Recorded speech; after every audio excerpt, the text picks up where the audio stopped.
spilled coffee on a Mafia boss. What he did next shocked everyone. 12 ounces of scalding black espresso hit his chest at 9:47 p.m. The suit was worth more than Tova Siren made in 6 months, and now it was ruined. The restaurant didn't go quiet. It went dead. 2 men at his table reached inside their jackets. The hostess backed into the kitchen. But the man standing in the ruined suit didn't move. He looked down at the waitress, trembling, bruised, wearing shoes held together with electrical tape. And the rage that should have been on his face wasn't there. Something else was. Recognition. Tova Siren poured coffee on the most dangerous man in Baltimore, and instead of ending her, he did something no one in that restaurant. Subscribe and hit that bell, because you have no idea how deep this goes or what it wakes up. Let's rewind. Tova had been running on 4 hours of sleep for 11 days straight. Double shifts at Leona's, an upscale restaurant tucked into Baltimore's Federal Hill District, where the entrees cost more than her electricity bill, and the tips barely covered the difference.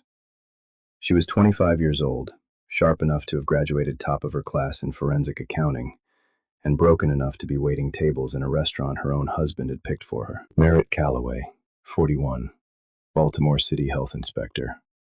The kind of man who shook hands with the mayor on Monday and broke his wife's collarbone on Thursday. He sat on the boards of 3 nonprofits. He volunteered at a children's literacy program every second Saturday, and the local paper had run a profile on him the previous spring, calling him one of Baltimore's quiet heroes. The journalist who wrote it had no idea that the man she praised had spent the night before that interview dragging Tova across their kitchen floor by her hair because the chicken was dry. Merritt didn't just hit Tova.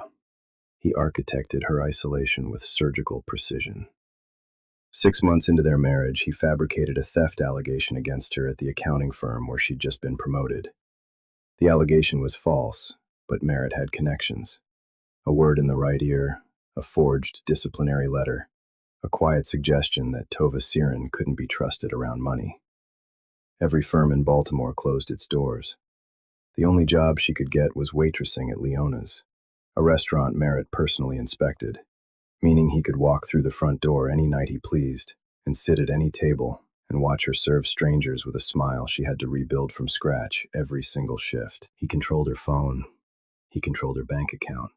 He monitored her location through an app she wasn't supposed to know about, but did. She hadn't spoken to anyone outside of work in over a year.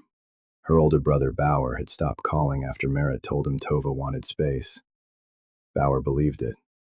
Why wouldn't he? Merritt was convincing. That was the thing about monsters who wore good suits. They didn't need claws when they had credibility. That night, Tova was carrying a tray of espresso across the floor when she saw him. Merritt, sitting at the bar.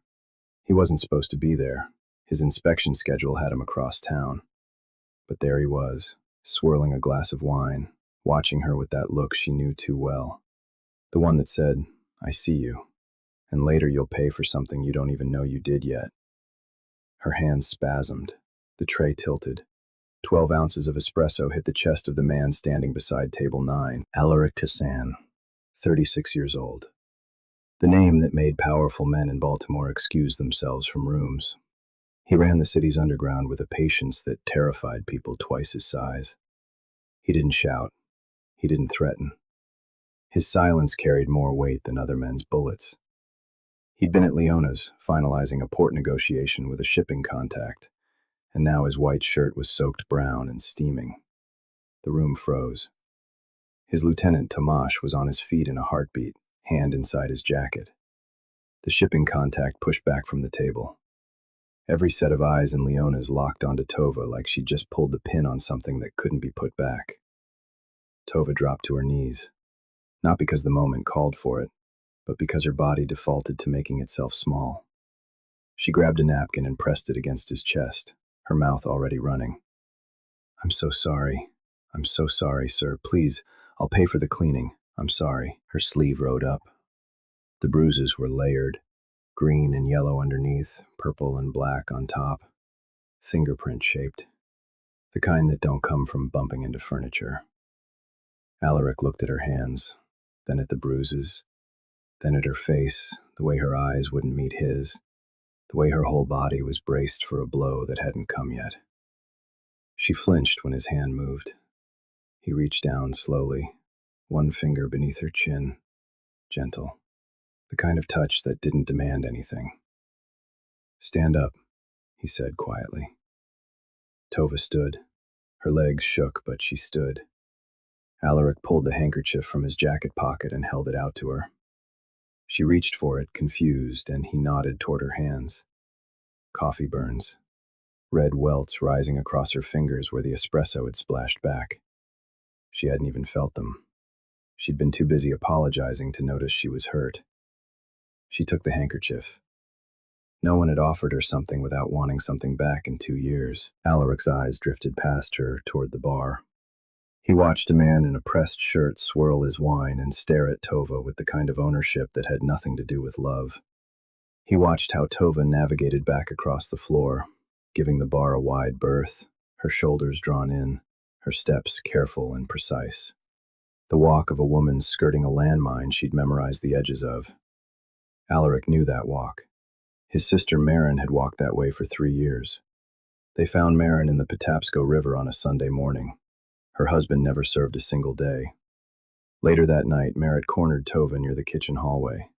He gripped her wrist hard enough to grind the bones together and leaned close. "Who is he? You think you can flirt your way out of this life? You're nothing without me, Tova.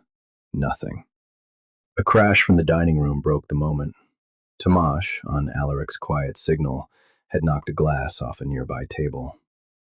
Merritt released her wrist and straightened his collar, the mask sliding back into place like it had never slipped. After closing, Tova was wiping down the bar when she noticed a business card tucked beneath an empty glass at table 9. No name, no company, just a phone number written in black ink. On the back, 5 words in a handwriting that was sharp and unhurried. "The door is open. A." Tova slipped the card into her apron.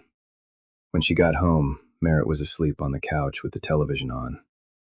She moved through the dark apartment without making a sound, the way she always did, and hid the card inside the lining of her worn-through work shoes. She lay in bed staring at the ceiling. Her wrist throbbed where Merritt had grabbed her. Her ribs still ached from last week. But something had shifted, a crack so small she almost missed it. For 2 years, every door in her life had been locked, deadbolted, controlled. Tonight, someone had told her one was open. She didn't walk through it yet, but she knew it was there. And knowing was enough to keep her eyes open a little longer than usual, watching the dark, breathing slowly, feeling for the first time in years like the morning might bring something other than fear. Tova made the call on a Wednesday morning. Merritt had left for an inspection across town. She had a 3-hour window at most. Her fingers trembled as she pried the card from the lining of her shoe. She dialed the number from a payphone 2 blocks from the apartment because Merritt tracked every call on her cell. Alaric answered on the first ring. He didn't ask who it was. He said, "I'll send someone. 3 blocks north of where you're standing. Black sedan. His name is Tomasz." She didn't ask how he knew where she was. She just walked. Tomasz was parked exactly where Alaric said he'd be. A mountain of a man with hands like cinder blocks and a face that had been rearranged more than once. He opened the back door without a word. Tova climbed in. Neither of them spoke for the entire ride. The safe house was a narrow row house in Fells Point. Old brick, iron gate, no signage, no public record. From the outside it looked abandoned. Inside it was clean, warm, and stocked with everything a person might need to disappear for a while. Tova noticed the door to her room first. No lock. She tested the handle 3 times, opening and closing it, standing in the frame like she was waiting for it to bite her. No deadbolt, no keypad, no heavy thunk of metal sliding into metal. She stood there for a full minute, just breathing, feeling the absence of the thing that had caged her every night for 2 years. Alaric arrived that evening. Dark coat, sleeves pushed to his elbows, a manila folder thick enough to choke on tucked under his arm. He sat across from her at the kitchen table and slid it forward. "I've been investigating your husband for 5 months," he said. "Not because of you, because his name kept showing up in places it shouldn't. He opened the folder. Tova leaned in. Merritt Calloway's Health Inspection Authority gave him access to every commercial building in Baltimore's waterfront district. Over the past 2 years, he had systematically shut down 6 legitimate businesses in that corridor: a bakery, a print shop, a boat repair outfit, a seafood wholesaler, a community gym, and a daycare center. Every closure was backed by fabricated health code violations that no one challenged because Merritt's reputation was untouchable. Every shuttered building was purchased within weeks by a shell company called Price Harbor LLC. The sole beneficiary of Price Harbor LLC was Councilman Lydell Price, Baltimore's golden boy of waterfront development, the man who had just been nominated for a Civic Leadership Award. "Price and your husband are partners," Alaric said, "but the properties they've been buying aren't theirs to sell." He pulled a second document from the folder, a will, dated 4 years ago, signed by Ilona Siren, Tova's grandmother. Tova's breath caught. Ilona had raised her after her parents divorced, a tough, quiet woman who cleaned office buildings at night and saved every dollar she earned for 40 years. She died 3 years ago, and Tova had been told the estate was empty. Merritt handled the paperwork. Merritt always handled the paperwork. "Your grandmother owns 6 commercial properties along the waterfront," Alaric said. "She left them to you. All of them. The portfolio is worth roughly $30 million. The room tilted. Tova gripped the edge of the table. Merritt intercepted the inheritance notification, Alaric continued. "He forged power of attorney documents while you were sedated after a fall. His words, not mine. And has been liquidating the properties to Price one by one.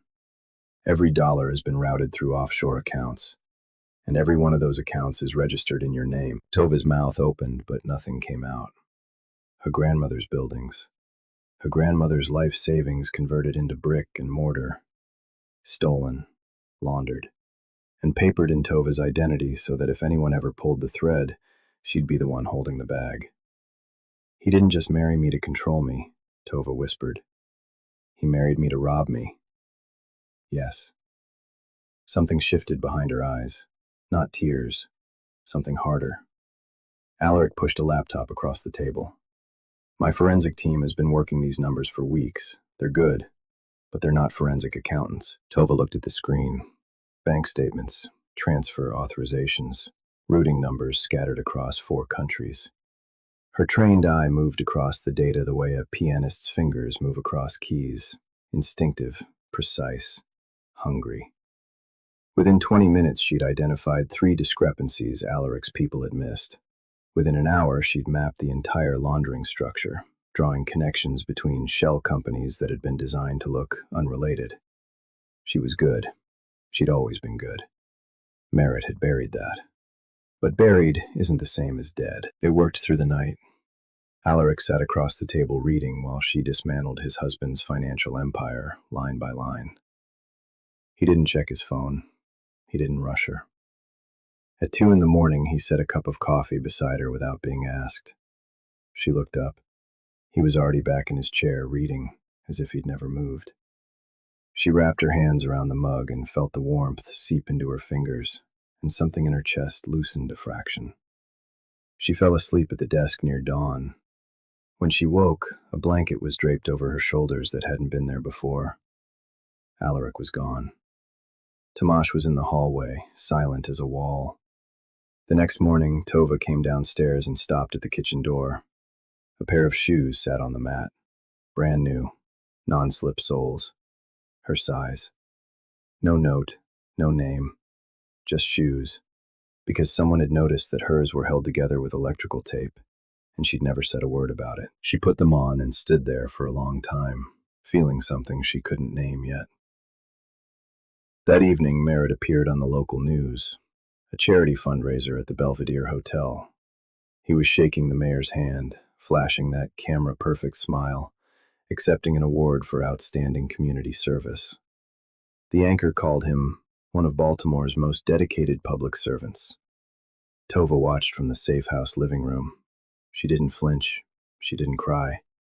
Something crystallized inside her, not broke, crystallized, like a lens clicking into focus for the first time. She wasn't the broken one. She had never been the broken one. Merritt was a mask with nothing behind it, a performance. She was real, and real wins. She turned back to the documents, went deeper, and that's when the floor dropped out from under her. The waterfront properties weren't just being sold for profit. The shell companies occupying them were fronts. Shipping manifests buried in the financial data showed cargo containers routed through Baltimore's port. Containers logged as refrigerated seafood shipments that never appeared in any wholesale market. Because they weren't carrying seafood. They were carrying people. Women and girls moved through the port in the dark and funneled into buildings that Merritt's inspections had quietly cleared of every legitimate witness. Her grandmother's buildings. Her name on the accounts. Her identity wrapped around a trafficking pipeline like camouflage. Tova closed the laptop. She stood up.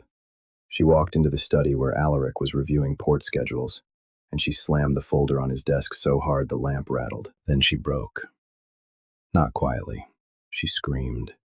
A sound that had been building for 2 years.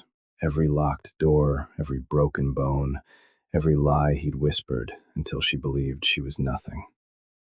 It tore out of her like something that had been caged too long and finally found the gap.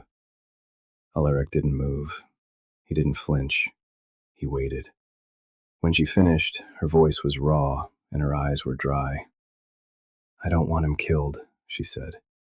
"I want him destroyed. I want him to sit in a concrete room for the rest of his life, knowing that the woman he broke is the one who buried him." Alaric studied her for a long moment. Then something crossed his face, something that looked like pride. "Then we bury him," he said. The Baltimore Waterfront Restoration Gala was 18 days away. Councilman Lydell Price was being honored for his visionary leadership in revitalizing the Harbor District. The governor would attend. The mayor would speak. 300 donors, developers, and media figures would fill the grand atrium of the Baltimore Convention Center. Every major news outlet in Maryland had confirmed coverage. It was the biggest stage in the city, and Tova intended to burn it down without striking a single match. Alaric laid out the logistics. His tech specialist, Hadley, a wiry woman in her 30s who spoke in code and sarcasm in equal measure, would access the gala's audio-visual system through a catering company Alaric owned. The presentation screens flanking the stage would be hijacked mid-ceremony during Price's acceptance speech. The switch would take 4 seconds. "The content has to be airtight," Hadley said. "One shot. If the evidence looks even slightly fabricated, they spin it as a cyber attack and Price walks away a victim." "It won't look fabricated," Tova said, "because it isn't." She spent the next 2 weeks building the evidence package. Property deeds showing her grandmother's buildings transferred through forged power of attorney. Shell company registrations linking Price Harbor LLC to the councilman. Offshore accounts with Tova's forged signature on every authorization, and biometric data proving she'd never accessed them. Shipping manifests showing human cargo routed through the port. Financial transfers tying Merritt to every transaction. Then she found the last piece. Buried in Merritt's cloned backup files was a folder labeled Medical. Psychiatric evaluations bearing Tova's name. Diagnoses she'd never received from appointments she'd never attended. Involuntary commitment paperwork signed by a Dr. Emil Vasic. Tova searched for him. Dr. Vasic, age 53, had died in a single vehicle accident 8 months ago. Case closed. Alaric's people dug deeper. The mechanic who inspected the vehicle before the crash had been paid $40,000 from an account Merritt controlled. The real autopsy report, buried in a county archive someone had tried to delete, showed blunt force trauma inconsistent with the reported collision speed. Vasic hadn't died in an accident. He'd been murdered because he threatened to expose the forged psychiatric records. And Tova was the only living person who could prove it. The evidence package was now a death blow. Fraud, trafficking, forgery, and a murder conspiracy with a paper trail leading straight to Merritt's front door. But Merritt wasn't idle. He'd filed a missing persons report, playing the devastated husband for every camera. Tearful interviews, a public reward. His police connections squeezed Alaric's operations. A raid on one of Alaric's warehouses nearly compromised duplicated evidence files. Tova had to move the compiled documents to a secondary location at 2 in the morning. Alaric drove. The streets were empty, streetlights smearing orange across wet asphalt. Neither spoke. His hand rested on the console. Hers sat on her knee, inches away. The silence wasn't empty. It was full, humming with everything neither had said. "Are you afraid?" Alaric asked without looking away from the road. "Not of him," Tova said. "Of after. I've been surviving so long I don't know who I am when I'm not running." Alaric was quiet. Then he spoke, low and unhurried, like pulling words from a room he rarely opened. "My sister Marin married a man everyone loved. Firefighter. Coached Little League. I watched her disappear over 3 years. Not physically, she was there, but the woman she'd been drained out of her month by month. I told myself I'd help when I was powerful enough." His jaw tightened. "They pulled her from the Patapsco River on a Sunday morning. Her husband cried on camera. The city mourned with him. He never served a day." Tova reached across the console and placed her hand over his. His fingers closed around hers. They stayed that way for the rest of the drive. The night before the gala, Tova stood on the rooftop of the safe house looking out over the harbor. Alaric found her there. They stood side by side, shoulders almost touching. His hand found hers in the dark. They stayed until the sky turned gray and the first gulls screamed over the water. The morning of the gala. Tova got ready in silence. The gown was deep emerald, not decoration, armor. It covered every scar and fit like it had been made for the woman she was becoming. Hadley wired a small earpiece behind her ear and tested the connection twice. Tova walked downstairs. Alaric was waiting. Dark suit, no tie, that banked fire stillness radiating off him. When he saw her, he stopped. He didn't compliment her. He looked at her the way a man looks at something he knows is about to change everything. She almost smiled. The Baltimore Convention Center. Crystal chandeliers, marble floors, a string quartet playing something elegant and forgettable. 300 powerful people circulating with champagne and calculated laughter.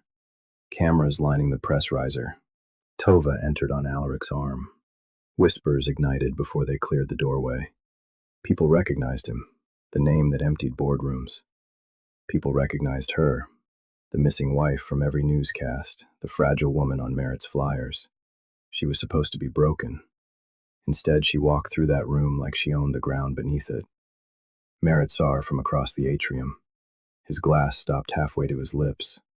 Color left his face in stages, confusion, recognition, then the first crack in a dam. He crossed the room, smooth, mask bolted on. "Tova, darling, thank God. I've been worried sick." He reached for her arm. Alaric shifted his weight, a movement so subtle only Merritt caught it, a repositioning that placed his body between Merritt's hand and Tova. Merritt's fingers stopped midair. His smile thinned. Tova looked him dead in the eye. "You spent 2 years telling me I was invisible. Tonight, every camera in this room is going to see me, and then they're going to see you." The lights dimmed. The quartet stopped. Councilman Price took the stage to applause, stepping behind the podium with the confidence of a man who believed his own mythology. The screens behind him lit up. Waterfront photos, architectural renderings, smiling faces. Price was mid-sentence when the screens glitched. Static, a flash of black. Then the content changed. Documents filled every screen.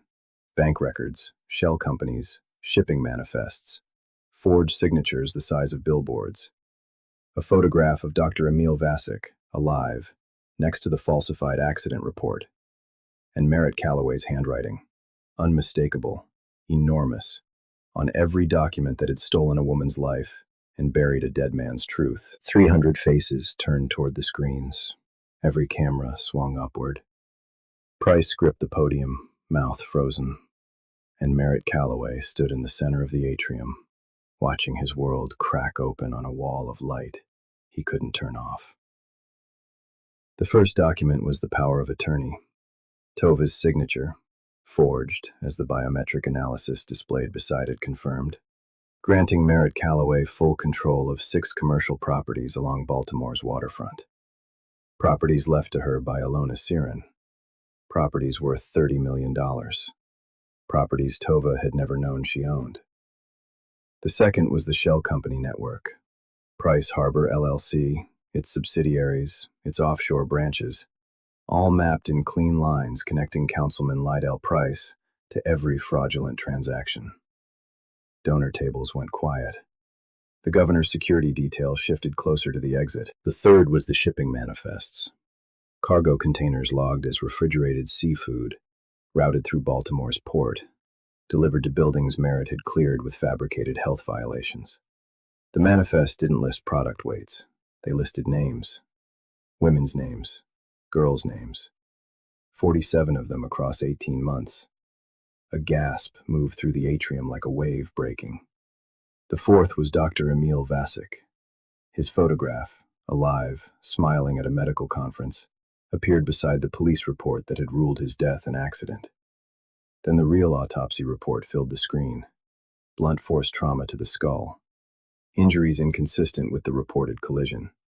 And a $40,000 payment from Merritt Calloway's account to the mechanic who'd last touched the vehicle. The audio played last. Merritt's voice, captured by a device Alaric's team had planted in his home office, filled the atrium through 12 concert-grade speakers. Clear. Unmistakable. Every word a nail in his coffin. You think anyone believes you? You're nothing, Tova. A name on paper. I made you, and I'll erase you. Try to leave and I'll have you committed before you reach the front door. 300 people heard it. Every camera recorded it. The string quartet's music stand sat empty. No one moved. Price lunged for the AV control panel beside the stage. Locked. Hadley had sealed it remotely. He slammed his fist against the console, his face purple, his composure shattered into pieces too small to reassemble. Merritt tried. Even now, even with his own handwriting projected 30 feet high, he tried the mask one last time. He turned toward the nearest camera and opened his mouth. The concerned expression, the reasonable tone, the performance that had fooled an entire city for years. This is a coordinated attack. These documents are fabricated. The audio looped. His own voice cut him off mid-sentence. The room heard him threaten his wife again. And again. The mask didn't crack. It disintegrated. His allies moved first. The police captain who'd played golf with him last month stepped backward into the crowd. The judge who'd attended his Christmas party turned toward the exit. Lawyers, donors, colleagues. One by one, they created distance, as if proximity to Merritt Calloway had become something that could end careers. Which it had. FBI agents entered through the west doors. 4 of them. They didn't rush. They walked with the calm, inevitable pace of men who had already read every document on those screens because an anonymous package had arrived at their Baltimore field office that morning. Merritt saw them coming. The performance collapsed. His shoulders caved. His face went slack. He looked across the room at Tova, standing untouched, unmoved, backlit by the screens that displayed his destruction. And for the first time in their marriage, he had nothing to say. They cuffed him in front of every camera. Price followed 40 seconds later, escorted from his own stage at his own gala. The flashbulbs didn't stop for 11 minutes. Tova stood in the center of the atrium. She didn't cry. She didn't speak. She breathed, a full, deep, unobstructed breath that expanded her ribs without pain for the first time in longer than she could remember. Around her, the room churned with chaos, but she was still, completely, perfectly still. 6 months later, the building on Thames Street had been gutted and rebuilt from the studs out. New wiring, new plumbing, fresh paint the color of warm sand. A sign above the front door read, "The Siren Center," in clean black letters, named for Alona Siren, whose 40 years of saving had built the foundation that her granddaughter had finally reclaimed. Tova ran it. Free legal aid for domestic violence survivors. Financial literacy workshops where she taught women how to trace hidden assets, identify forged documents, and protect the money that belonged to them. The skills Merritt had tried to bury were now the foundation of something that would outlast his name by generations. Merritt Calloway was sentenced to 26 years. No plea deal, no golden tongue to save him. Fraud, money laundering, conspiracy to commit human trafficking, and accessory to murder. The courtroom footage showed him staring at the table while the judge read charges for 9 uninterrupted minutes. Price received 18 years. The trafficking network was dismantled. 47 women were found. 39 were still alive. Jessup, Tova's brother Bauer, had driven down from Pennsylvania the day after the gala and hadn't left since. He'd appointed himself maintenance director of the Siren Center, fixing things that worked perfectly fine because sitting still made his hands itch. On a Tuesday morning, Alaric walked through the front door of the center. He looked different. The coiled readiness that had lived in his shoulders, the permanent tension of a man who controlled everything because trusting anything felt like dying, was quieter. Not gone, but softer. He'd handed the port operations to Tomash. He was investing in legitimate properties along the waterfront, including transitional housing in the building next door. Tova was in the kitchen making coffee when he found her. She turned and looked at him, and the distance that had always lived between them, respectful, careful, deliberate, felt smaller than it ever had. "I need to tell you something," she said. He waited. "That morning in the safe house, when I came downstairs and found those shoes by the kitchen door." She paused. Her voice was steady, but her eyes were bright. "No note, no name, just shoes. Because you noticed mine were falling apart, and I'd never said a word about it." She swallowed. "Nobody had seen what I needed in 2 years. You saw it in 2 days. And you didn't make it about you. That's when I knew." Alaric stepped closer. She closed the distance. The kiss was hers, her choice, her timing, her terms. Not because he saved her, because he showed her she could save herself, because he showed up when no one else would have. The kiss happened in the kitchen of the center she built from the wreckage of everything that had been stolen from her, and it tasted like coffee and salt air, and the first morning of something that didn't need a locked door to survive. A county holding facility outside Baltimore. Merritt Calloway sat on a thin mattress in a cell the size of a bathroom. A television mounted behind plexiglass played the evening news. The anchor's voice was bright and measured. The Siren Center, founded by Tova Siren, today announced its expansion into a second location, offering free legal aid to survivors of domestic violence across the state of Maryland. Siren, whose testimony dismantled one of Baltimore's most sophisticated criminal networks, Merritt reached for the remote, pressed the button. The screen went black. The cell went quiet. The kind of quiet that doesn't end. He sat in it, and he lived with it, and no one came to tell him it would be okay. Tova Siren spilled coffee on a man who could have ended her without blinking. He didn't. She'd spent 2 years invisible. He saw her in 3 seconds. She didn't need a savior. She needed someone to hand back the tools that had been stolen from her. He did. And she built something that will stand long after both their names are forgotten. If this story hit somewhere deep, you're not alone. It's what you would name your center, what you'd build from the wreckage. Share this with someone who needs to hear that the worst chapter. Ring that bell, because the next story is already burning.